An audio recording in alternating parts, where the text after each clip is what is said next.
သေးလေးကျွေးပြတ်သွားပြီးကိုရင်နဲ့မမိုးရီရွာ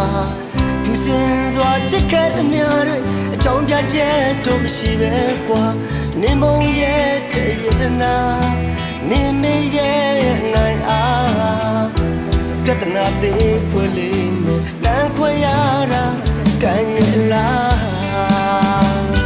ရတနာရဲ့အပြစ်ပေးရင်လဲဝှကျွေးတွေတွေ့တလောင်းနဲ့ပဲအခြေဆက်ပြရစေရတနာရဲ့အဆူတောင်း